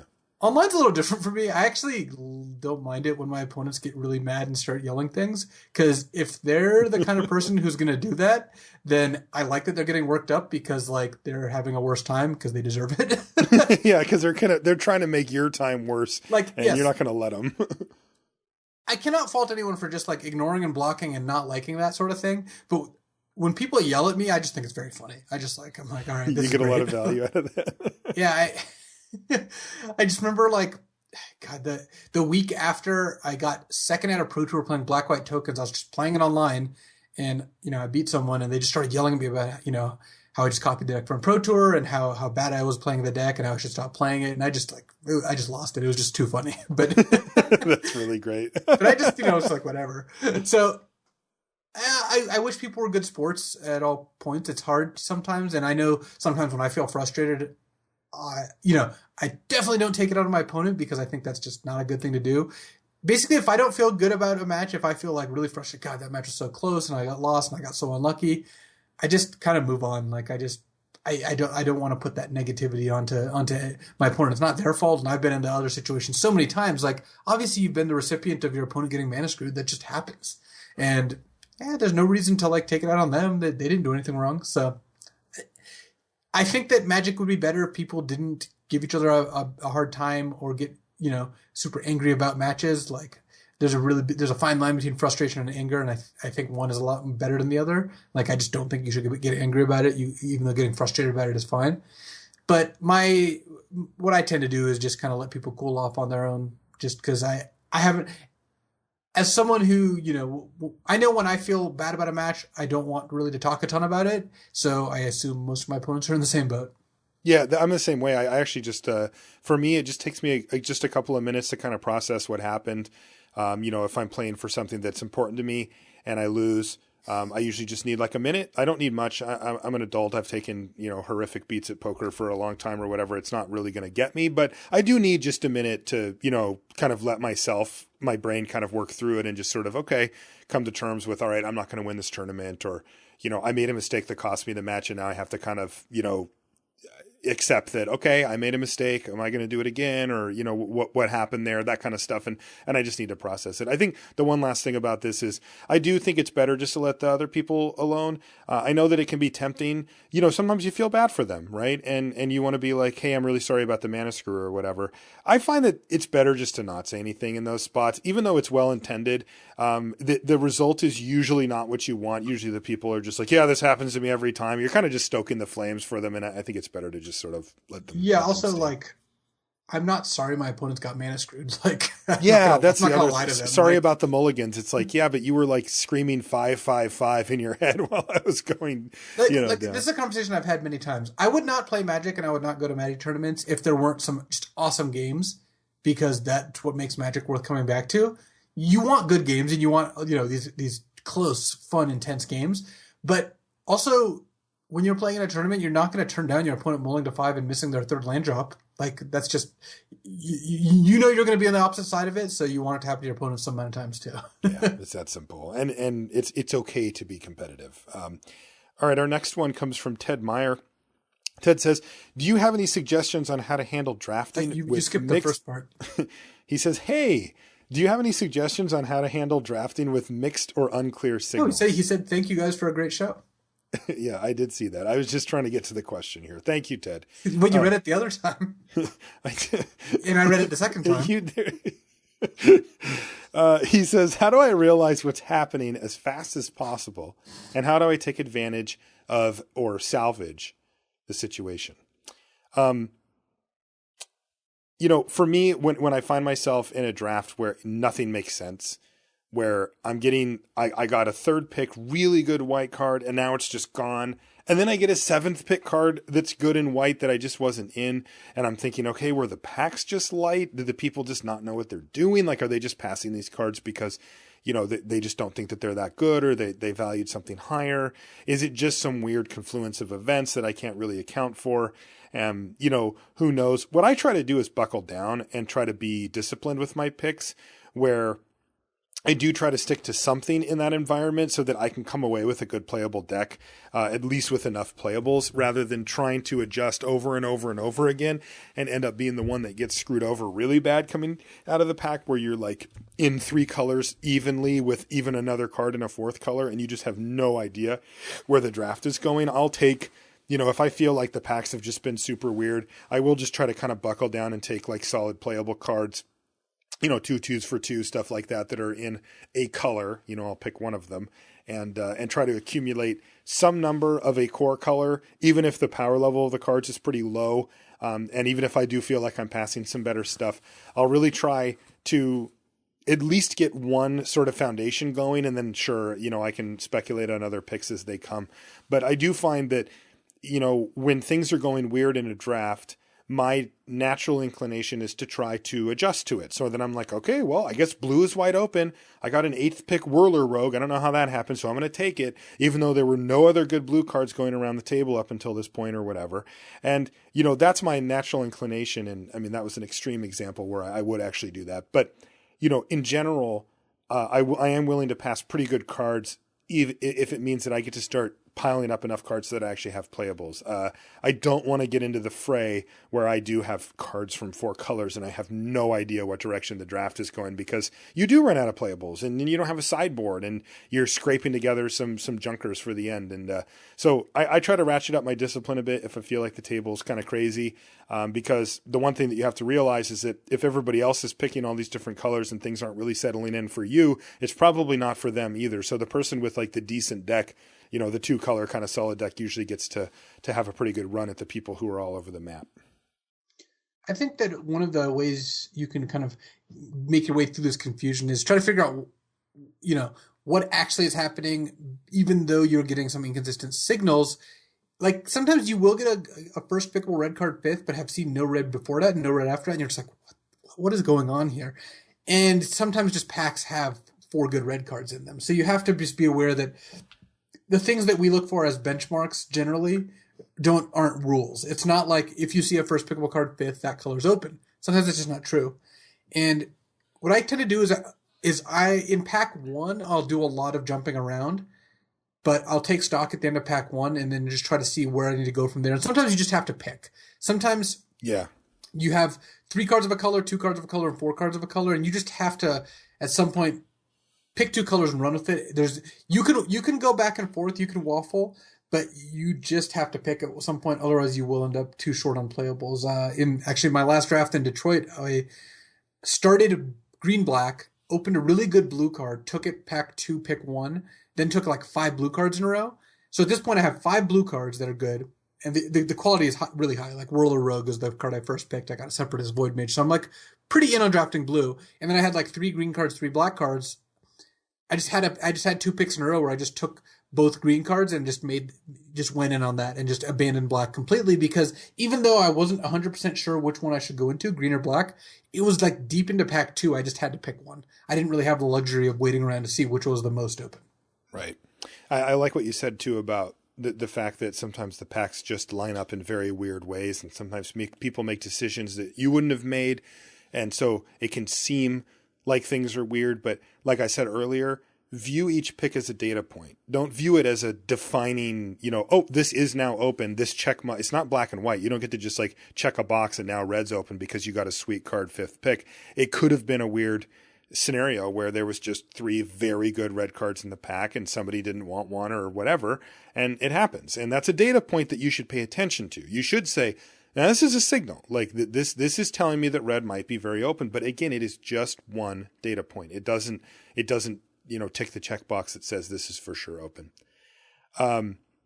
Who's next? Jacob Kim is next. Jacob says, what's the first memorable rare you've ever pulled, and how did it help you win against your opponent?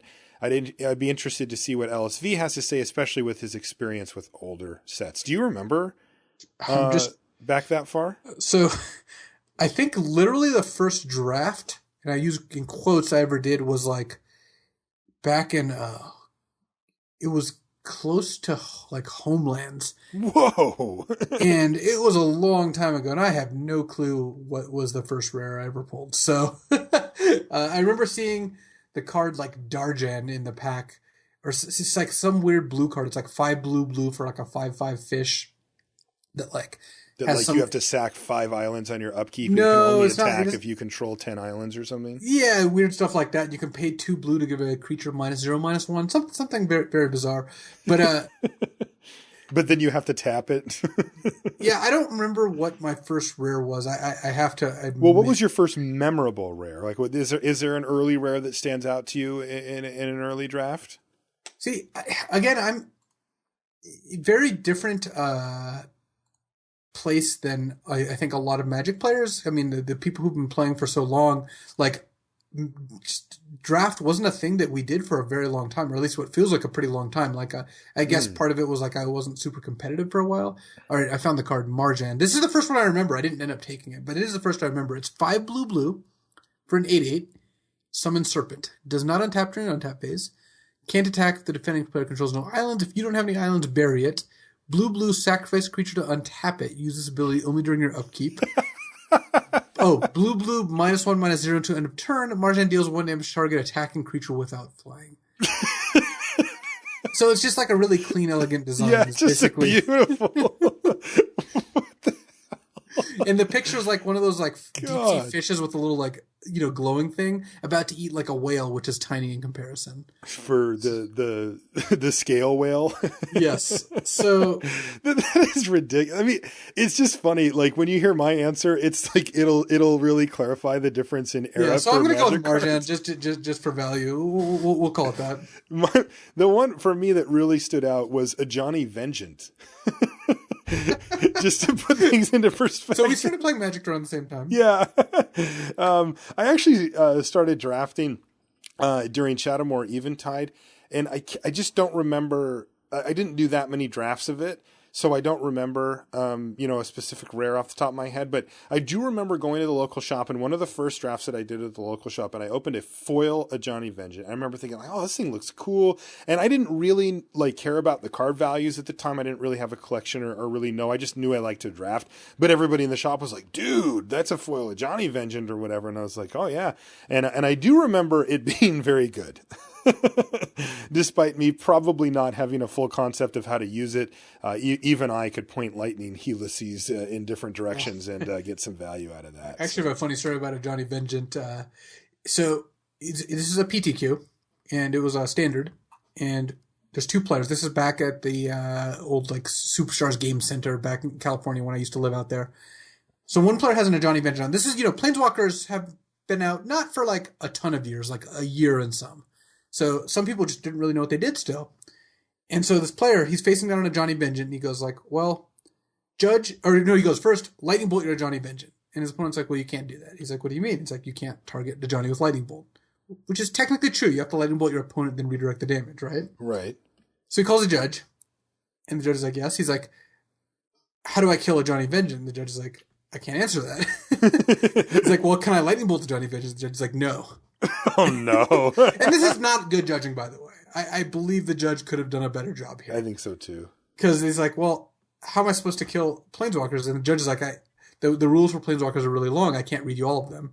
And then the guy's like, I don't know how to kill that thing. Whatever. Attack you with everything, bolt you. And then like ends up winning the game next turn. It was just like winning by so much. It was just like, whatever. I don't know how this works. I'm going to attack you with everything. That's awesome. Yeah. Johnny Vengeance is still my favorite Planeswalker. Yeah, it's not a bad one. I love that card. Who's next? Ben Evans says, I remember you saying you seemed to lose a lot with Dragons and weren't enjoying the format. I'm a bit the same with Origins, having gone from about 75 win rate over the last 12 months to a losing record in Origins. Are there any tips that you and Luis could offer about rebooting your performance in the middle of a format? I like that question from Ben.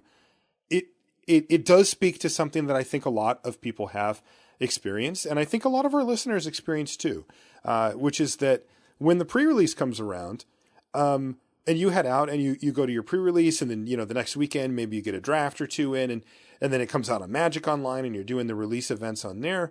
The fact that you listen to this podcast and put in the effort to listen to the set review shows and, kind of form your own opinions and get ahead of the curve a little bit, between people who just show up and start reading cards or maybe just browse a spoiler for a little bit, that gives you a pretty significant edge on the competition. And of course, that's why you're here, right? You want to get better. And this is one of the ways that happens. And also, pre-releases tend to bring out players that only play around pre-release time. They get excited about the new set. They'll come out and play a few drafts or hang out. And then, they kind of go back and Magic isn't their, lifestyle choice. It's more just like a hobby that pops up for them every few months. And generally speaking, those players are not as good as the players that play every week.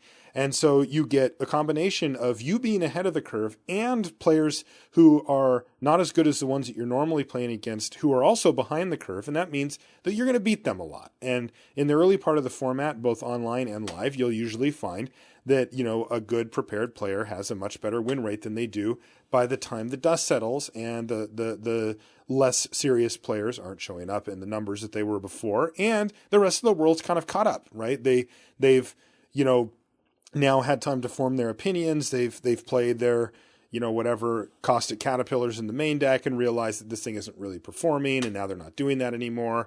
And they've tried a few crazy decks that aren't working. And all of a sudden they're drafting better decks and you're not getting, 5th pick, 7th pick, stalwart Avens anymore.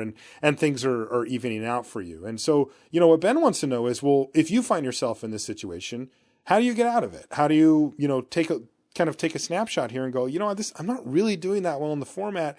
What could I be doing? And I mean, the fact is that there's a lot of things you could do. One of them you're already doing, you're listening to this podcast. Luis and I dedicate the first 3 to 4 shows often after a set comes out to our impressions of it. What's changing? What's different from the pre-release and from when we did the set review show? What do we like now? What strategies are working for us? And a lot of that is trying to, keep that lead that you have on the competition, at a decent distance. You do the set review show, you come in with a lead and we want to keep you out ahead.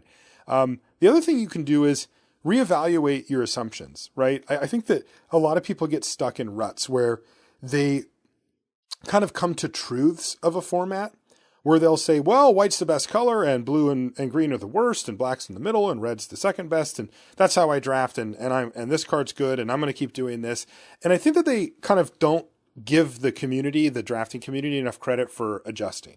And we talked earlier in the show about how if a color or a strategy is deemed the worst by the community, does that mean that you can start drafting it? And often the case is yes. And what happens is a lot of times people are just one step ahead of you at some point where you're still the one who's fighting it out for the red and the white cards in Origins. The problem is there's 3 other drafters at the table that have the same idea you do. And then the player who's willing to just play the blue-green deck gets all the cards they want. And then all of a sudden they have a much better deck because they're not fighting. And, I think that, at that point, your assumptions about, how to draft the format have probably expired, and you should be actively trying to stay one step ahead of what other people are doing. So I kind of like the idea of pausing and reevaluating everything that you think is true about the format. A lot of the stuff will stay the same. And a lot of times it's not about being right or wrong. It's not about saying like, well, I am right that red and white are the best colors. Well, yeah, you probably are, but the question isn't that anymore. The question is, who knows that? And if the answer is everybody, then you have to figure out how to adjust, because you're just not going to get the same card quality that you did in week 1 and 2 when you knew that red and white were the right colors because you deduced it or listened to the show or whatever. But now that everybody does, it's on you to, figure out how to one-up them. And I think the best way to do that is to look around and really ask the tough questions about the things that you assume about a format.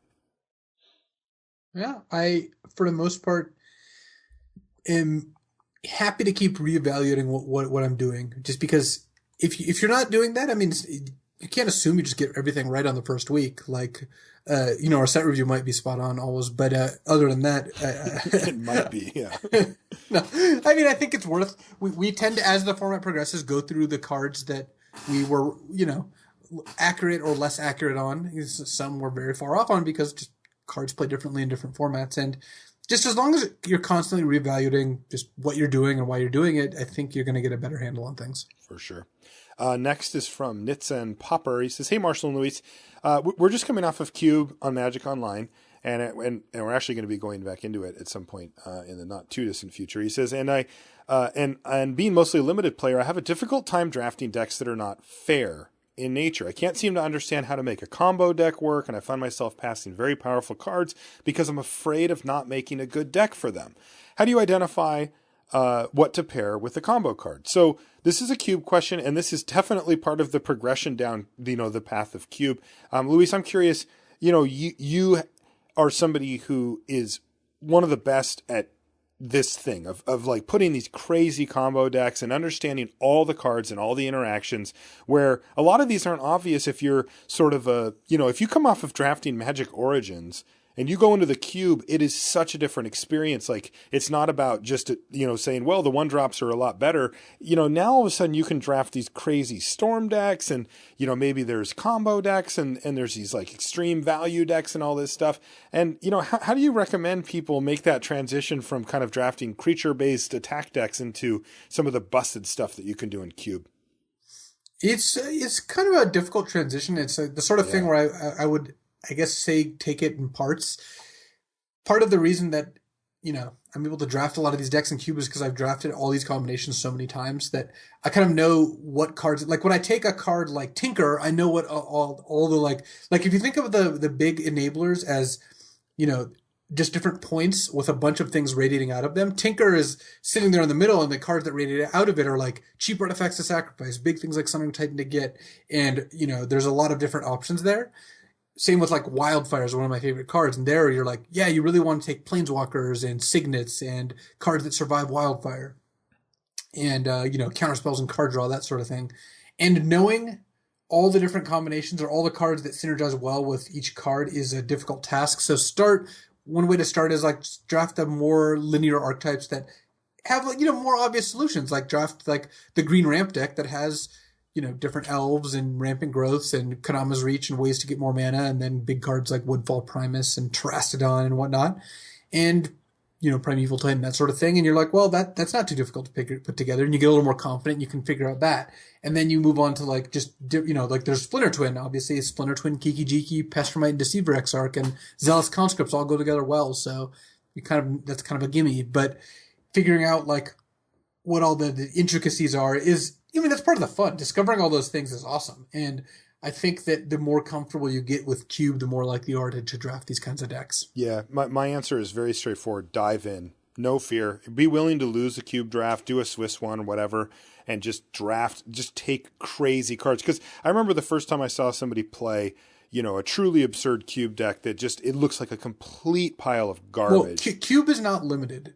Cube is constructed. So you're not drafting a deck. You're not drafting, like, trying to figure out what's open exactly. I think you actually do draft a deck in Cube. Well, you're trying to build a constructed deck is what you're trying to do. At least that's how I approach Cube. But you're not drafting it? I mean, you are drafting it. Oh, so you do drafted it. So you just lied to our constituency here. I think if you were to put Wow. limited on one end and constructed on the other, Cube is way closer to constructed than any other limited format Okay. because you're trying to like put together something that's very highly synergistic. Even the beatdown decks have a lot of synergy going on, and I think if you draft Cube like a normal limited format, you're just going to end up with one of those Cube decks that just has a bunch of cards in it and looks like a draft deck. That's not where you want to be. Right. Yeah, and those decks are the most fun to play, but they are the hardest to play. Neil Logan says, hi, Marshall. I'm assuming that you can answer this too, Luis. He says, no, if I'm not on the email, I am not answering. He says, here's what I'm not sure about. I've heard on a number of occasions that some cards get better or worse depending on the format, draft or sealed. Can you explain how the evaluations of card changes between limited formats? Thanks, Neil. We talked about this on the sealed episode a little bit. There's a few assumptions that you'll make when it comes to sealed versus draft. The biggest factor, though, is that sealed is generally a bit slower, meaning that you'll have a little more time. The decks aren't as streamlined and they're a little bit less, efficient as far as their mana curve and such goes.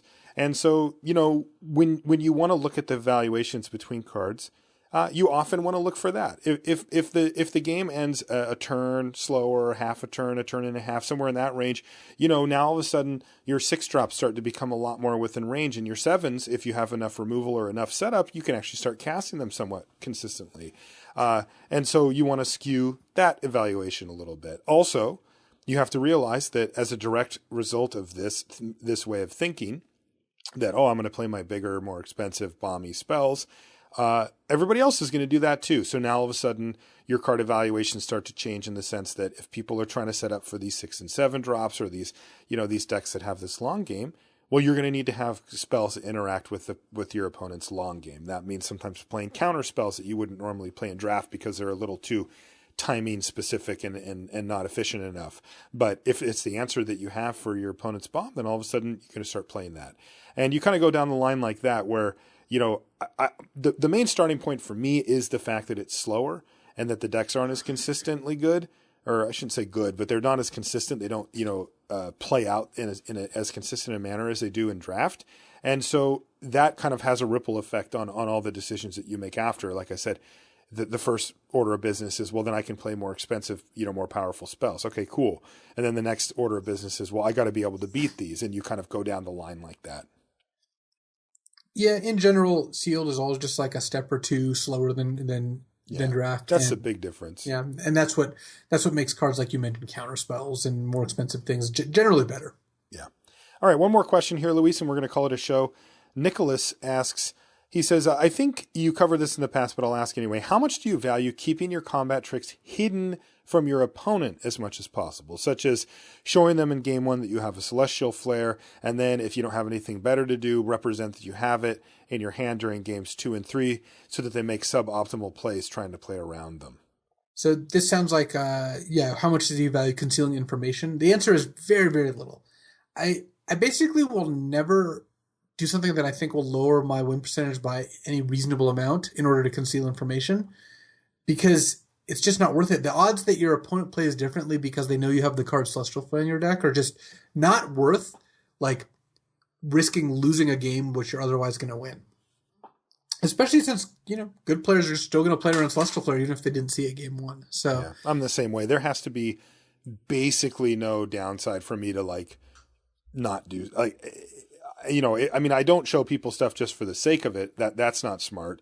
If you're for sure going to lose a game, you don't want, if they attack for lethal, you don't want to go pump my guy with this combat trick, right? If you're going to die you'll anyway. Use that combat trick to stop it so you don't take lethal and you go down to 1, even if you then have to draw one specific card just to be in the game, because that information is just not worth that much. No.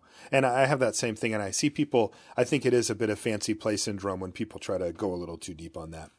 All right. Well, that's going to do it. I want to say thanks, of course, to the patrons that put these questions in. I'm going to be putting up the new post soon as well for our Patreon question of the week going forward. But thank you. These questions were great. A lot of interesting discussion topics for Luis and I to cover. That is going to do it for the show this week. I want to remind you that Limited Resources is brought to you by channelfireball.com each and every week. Make sure you check them out for a full selection of singles, sealed product, and supplies. And, of course, you can find a slew of awesome free content from some of the best players in the world. Videos, articles, podcasts, all on channelfireball.com. If you want to find us, we're on social media too. I'm Marshall_LR on Twitter. Luis is LSV on Twitter. You can also find all of the links to everything LR at lrcast.com, including the subreddit that we mentioned a few times on the show. There's a Facebook page if you like getting updates about the show through Facebook. There's the blog on lrcast.com. Of course, there's the YouTube channel. There's all types of stuff. Our streams, we mentioned those earlier too. You can find links to all of that stuff right on lrcast.com. If you want to send us an email, something a little longer than a tweet, it's lr@lrcast.com. Thanks so much for hanging out, and we will talk to you next week. So next week is also the World Championships. And in honor of our reigning back-to-back world champion, Shahar Shenhar, I actually wanted to tell some stories about Shahar, because Shahar is one of the most unique individuals I've ever had the pleasure of meeting. And it really has been a pleasure. Shahar is an awesome kid. He's great. Not even a kid anymore. He's like 22. But Shahar is very unrealistic. Winning back-to-back worlds is pretty cool. That's awesome. You from that you'll conclude, yeah, he's pretty good. He's good at Magic, probably kind of lucky, but that does not scratch the surface of the entity that is Shahar. So here's just some collected stories that have happened in my time and other people's time with Shahar. Once he was with Eric Froelich and William Jensen, and Ifra ordered a Diet Coke and a water. Shahar's the next person. He says, I'll have exactly the same thing, except regular Coke and no water. So it just like, all right. And then you move on. Another is when I bet Shahar that he couldn't dunk a basketball. Shahar's quite tall. And he said, well, can I get a warm-up dunk? I was like, sure. He did a warm-up. He made it. He's like, so did I win the bet? I was like, no, that was just a warm-up. You just got a warm-up. If you had lost, if you had missed, you wouldn't have lost. Then he tries and he fails and he says, I think I won the bet. He did not win that bet. No. There was a ruling. Another one is this is the most involved one, but this one is just great. So Shahar's playing in a PTQ during Scar's block, and he is actually playing against the editor of Channel Fireball, Andy Cooperfaus, who just was playing locally there. And I got Andy to tell me this story because it's just amazing. So this also has a crossover into just awesome Magic stories in general. So it's, again, sealed Scars of Mirrodin PTQ. The turn starts with Shahar having Molten Tail Masticore in play. And this is the 4 mana 4/4. You have to discard a card in order to keep it alive, but you can pay 4 and exile a creature from a graveyard to deal 4 to target creature or player. Shahar starts the turn with that, doesn't pay the upkeep, and it dies. Okay. Andy then plays a Mirror Battlesphere and passes the turn back. Okay. Andy was just straight up dead to the Masticore, but Shahar just didn't pay the upkeep, whatever. So Shahar then plays Mindslaver and activates it. So, all right, Mindslaver. He takes control of Andy's turn. So Andy untaps, draws, and Andy's hand right now is a bunch of lands, Stoic Rebuttal, which is a counterspell, and Nurok Invisimancer, which is like a 3-mana 2/1 that makes a creature unblockable the turn you play it. So the way Shahar wins this game is if Shahar forces Andy to attack with everything, blocks, so he doesn't die, he can untap and attack back for the win. So Shahar does that. He attacks with everything, blocks a bunch of things, and then after combat resolve, Andy points out that one of Shahar's creatures had Metalcraft, which says if you have 2 artifacts in play, this gets +2/+2. If you have 2 other, it was an artifact itself. But Shahar no longer had Metalcraft, so that creature died. Oh, no. So all of a sudden, Shahar does not have lethal anymore. So then Shahar asks Andy, are you done? And bear in mind, Andy's still getting Mindslaver here. On his Mindslaver turn? So Andy at this point is thinking, like, how can I get Shahar to pass the turn without lying to him, because Andy is Mindslaver, and it's not Andy's choice whether he's done. So Andy just shrugs, and then Shahar shrugs and just untaps. So Shahar plays something, and then Andy counters it, because Shahar didn't tap him out, and Andy had a counterspell in him. And then untaps and plays the Invisimancer and wins the game. So, that's amazing. Yeah, it's just an impressive sequence of events. It really is. And for our double world champ. Oh yeah, I mean, again, Shahar is incredibly good at Magic, so I would not expect to see this anytime soon. This was many years ago, especially on a Magic timeline. But it's just one of the more funny situations that has come up. And one last thing, one of the maneuvers known as Shaharing is to cast Genesis Hydra for 1 or 2 mana, and of course hit an L for a Sylvan Carriage or whatever it is you need, because it's just a classic maneuver he's done so many times. Yeah, for us, I have one Shahar story from basketball, which is just funny. We started playing a game. It's a bunch of us old guys, and Shahar's like the youngest one there, and we're 5 or 6 points into a game. We're going to 15 or whatever, and he's just like, I need a break. And we're like, well, we're just getting warmed up. Like, what's up or whatever? And he's just like, I need a break. And he just walked off and just laid on the bench. He was just like, he was done. And we're like, we're all old, dude. What's up with that? And I don't know, maybe he wasn't feeling well that day, but it was just funny to watch the young guy, just demand a break. And we had to get a substitute for Shahar. Honestly, he probably just needed to sleep, because I've tested a lot with Shahar, spent a lot of time with him, and he sleeps like 12 hours a day. So I assume that's what was going on. Yeah, but, that must have been it. Yeah, but Shahar's great. We don't call him Lucky Shahar for nothing, though. No, we don't. And I really hope Shahar wins Worlds again. That would just be so awesome.